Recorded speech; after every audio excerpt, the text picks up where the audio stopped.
ہے جو زندگی میں کبھی نا امید نہ ہوا ہو؟ اور وہ کون ہے جس سے امید کا دامن چھوٹ چھوٹ نہ جاتا ہو؟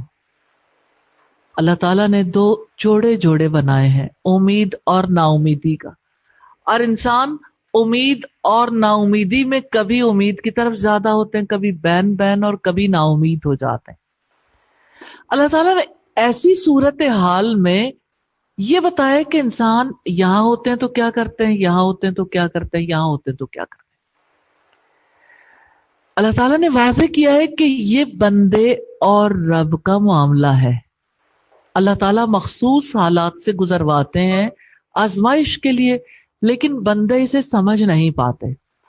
وَلَئِنْ أَذَقْنَا الْإِنسَانَ مِنَّا رَحْمَةً ثُمَّ نَزَعْنَاهَا مِنْهُ إِنَّهُ لَيَئُوسٌ كَفُورٌ، اور یقیناً اگر ہم انسان کو اپنی کسی رحمت کا مزہ چکھائیں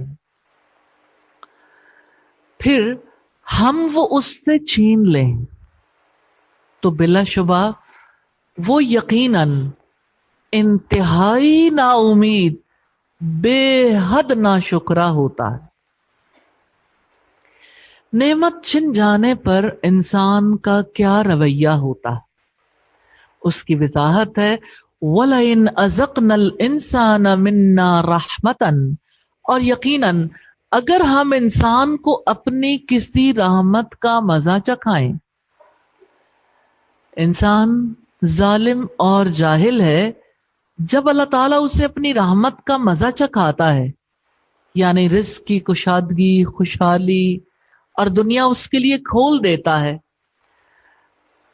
تو اللہ تعالیٰ نے ان ساری نعمتوں کو رحمت قرار دیا ہے۔ سمجھانے کے لیے طریقہ کار ہے کہ دیکھو تمہیں ہم رحمت چکھاتے ہیں۔ آپ لوگوں نے آج صبح میں کیا چیز سب سے پہلے چکھی تھی؟ پانی، دودھ، چائے، کافی یا ناشتہ براہ راست؟ کیا چیز چکھی تھی؟ کتنے لوگوں نے سب سے پہلے پانی لیا تھا؟ اچھا، مطلب امیجن کرنا ہے نا ہم نے۔ تو اللہ تعالیٰ ہماری سوچ کو کہاں پہنچاتے ہیں؟ وَلَئِنْ أَذَقْنَا الْإِنسَانَ مِنَّا رَحْمَةً، اور یقیناً اگر ہم انسان کو اپنی کسی رحمت کا مزہ چکھائیں، تو جیسے آپ نے پانی چکھا تھا نا، ایسے ہی اللہ تعالیٰ نعمتیں بھی چکھاتے ہیں۔ کبھی خوشحالی، مال میں اضافہ۔ کیا آپ کے اندر لڈو نہیں پھوٹتے جب کبھی کوئی بہت بڑی خوشی ملتی ہے نا؟ ایسا ہوتا ہے نا، اندر سے ایکسائٹمنٹ ہوتی ہے، ببلنگ ہوتی ہے۔ تو جب کسی کو نعمت ملتی ہے، نعمت کو چکھ کر، نعمت کو پا کر انسانوں کا رویہ کیسا ہو جاتا ہے۔ اللہ تعالیٰ نے اس کے لیے بتایا ہے کہ دیکھو نعمت تو چکھ لی نا، ثم نزعناہ من، ثم نزعناہا منہ، پھر ہم وہ اس سے چھین لیں۔